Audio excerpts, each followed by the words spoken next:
The obsession that made Ronaldo unstoppable. It's about 3 a.m., everyone is asleep, and Ronaldo is doing his 500 sit-ups. Yeah, you can imagine that, right? This isn't dedication, this is something darker. See, most people think Ronaldo succeeded because of talent, but I think they are wrong, and we all know that. Messi had talent, so has Neymar, but Ronaldo, he had obsession. And in the next 1 million minutes, just joking, you will learn exactly how to channel that same obsession into your life, whether you are building a business, mastering a craft, or chasing a dream that feels impossible. Because what made Ronaldo unstoppable isn't just for athletes, it's a blueprint for everyone, and today you are taking it for yourself. Alright, so here is where it starts. Cristiano Ronaldo wasn't born in some football academy with a silver clet in his mouth. No, because he grew up in Madeira, a tiny Portuguese island where his family was so broke they shared one bedroom. His dad was an alcoholic, his mom cleaned houses just to keep the lights on. And here is the thing nobody talks about. Ronaldo wasn't even the most talented kid in his neighborhood. Wait, yeah, there were kids with better techniques, smoother on the ball and more natural. But Ronaldo had something else. He had spite. With this, I will divide this video into 3 pillars, so make sure you lock in. Pillar 1. The obsession origin.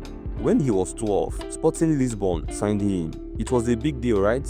Except the other kids at the academy. They destroyed him. They made fun of his island accent, called him a peasant, and laughed at how he dressed. Now, for most kids, they would quit, go home and cry to mom. But for Ronaldo, he started training twice as long as everyone else. Not because a coach told him to, not because he loved the game, but because every time he did a drill, he imagined those kids' faces. This is where obsession is born. It's not from some inspirational quote, it's from pain. From someone telling you that you don't belong and you deciding, watch me. So here is the first lesson. You don't need the perfect origin story. You don't need to come from money or have connections or even be the most talented person in the room. What you need is a reason that hurts. Ask yourself right now, who doubted you?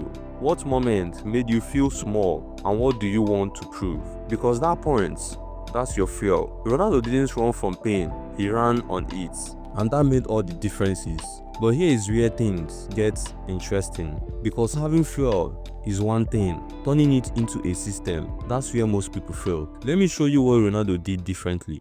Pillar 2. The obsession system. Okay, so now Ronaldo has his fuel, right? He's angry, motivated, and he wants to prove everyone wrong, which is very cool. But here is the problem. Motivation is like a Netflix subscription. It's great until it runs out. You woke up one day and you just don't feel like it. You let the alarm go off. You feel tired. The weather is now becoming cold and your bed feels comfortable. So what separates Ronaldo from everyone else who wanted it bad? He built a system, and this system, it's borderline insane, like insane. Let me paint you a picture. 3,000 sit-ups every single day. Not when he feels like, not if he has time, but every day. He sleep. He doesn't do the normal 8-hour thing like the rest of us mortals do. No, Ronaldo sleeps in 5 90-minute cycles throughout the day. Why? Because study shows that 90-minute cycle align with your REM pattern for optimal recovery. This man literally hacked sleep. Then for his diet, he hasn't eaten sugar in over a decade. No cheat meals, no treat yourself Fridays. When his teammates go out for drinks and pizza after a match, Ronaldo is at home eating grilled chicken and quinoa. Now I know what you are thinking. That sounds miserable. And you are right, to you, it sounds miserable. But here is the psychological shift. Ronaldo doesn't see these routines as sacrifice, he sees them as investments. This is called delayed gratification, and it is the most underrated psychological advantage in the world. Most people want the results now. They will work hard for a week, don't see results and quit. But Ronaldo is playing a 20-year game. Wanna know the craziest part? He's been doing this for so long, it's not even hard anymore. It is automatic. See, when you do something every single day for years, your brain stops treating it like a choice. It becomes who you are. Ronaldo doesn't decide to train. Training is just what Ronaldo does, like brushing your teeth every day. You don't debate it. You don't negotiate with yourself. You just do it. This is the difference between discipline and obsession. So here is what you need to understand. You are not going to stay motivated forever. Motivation is emotional. It comes and goes. What you need is a system that runs on autopilot. Start small. Pick one non-negotiable habit. Not 10, just one.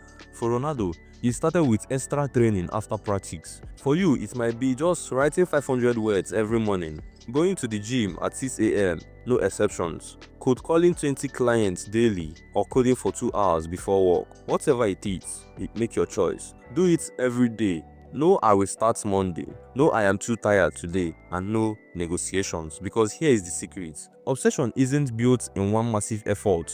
It's built in 1,000 tiny, boring, repetitive actions. Ronaldo didn't become Ronaldo because of one legendary workout. He became Ronaldo because he did the same workout for 7,000 days in a row. And that's the beauty of it.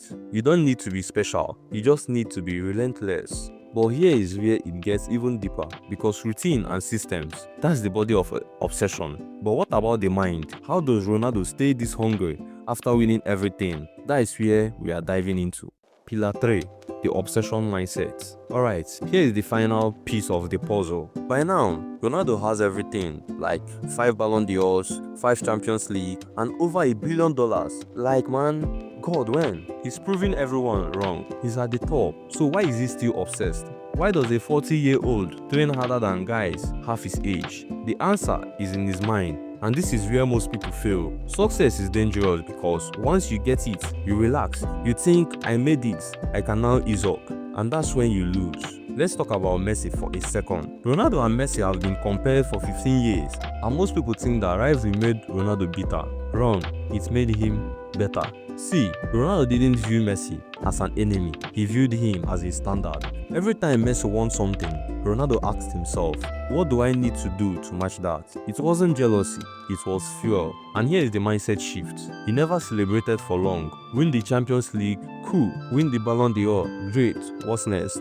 This is what psychologists call controlled dissatisfaction. You are never fully satisfied, but you are not miserable either. You are always chasing the next level. Now let's talk about hate, because Ronaldo gets a lot of it. People call him arrogant, selfish, and a show-off. And you know what he does with that criticism? He uses it as a pre-workout. There's a famous story. After a bad game, Ronaldo saw people on Twitter saying he was finished. The next morning, he posted a video of himself doing box jump at 6 a.m. and caption it, "They talk and I walk." This is an elite mindset. Most people let criticism break them. But for Ronaldo, he used it to build himself. He doesn't argue, he doesn't defend, he just goes harder. And here is the thing that blew my mind. At 40 years old, Ronaldo is more obsessed than he was at 25. And instead of accepting decline, he fights it. This is the mentality of someone who refuses to lose. Not to opponents, not to age, not even to himself. So what can you take from this? 3 things I have for you. First, find your standard. Who is the person in your field that makes you uncomfortable? The entrepreneur who is ahead of you, the creator with more subscribers, the co-worker who just got promoted. Don't hate them, but study them. Let them show you what's possible in that field. Second, stay hungry after you win. The biggest trap in success is thinking you've made it. You haven't. Yes, I said it. There's always another level. Ronaldo has everything and he still wants more. That's not greed, that's greatness. And then, the third, turn hate into fuel. People will doubt you. They will say you are not good enough, not smart enough, or not even ready. Don't waste energy arguing. Just prove them wrong. Quietly, loudly, or however you want, but prove them wrong. Because here is the truth. Obsession isn't pretty, it's not balanced, and it's not healthy by normal standards. But if you want extraordinary results, you can't live an ordinary life. Ronaldo understood that at 12 years old. Alright, I know we've broken down the psychology, the origin, the system, and the mindset. Now it's your turn to apply it. But before you go, let me leave you with one final thought. So here is what we learned. Ronaldo didn't win because of talent, he won because of obsession. He turned pain into fuel, built systems that run on autopilot, and he stayed hungry even after he had everything. The blueprint is right here, and the question is, will you use it? If this shifts how you think about success, hit the like button and give us a subscribe if you want more breakdown like this. And then drop a comment, who should I dissect next?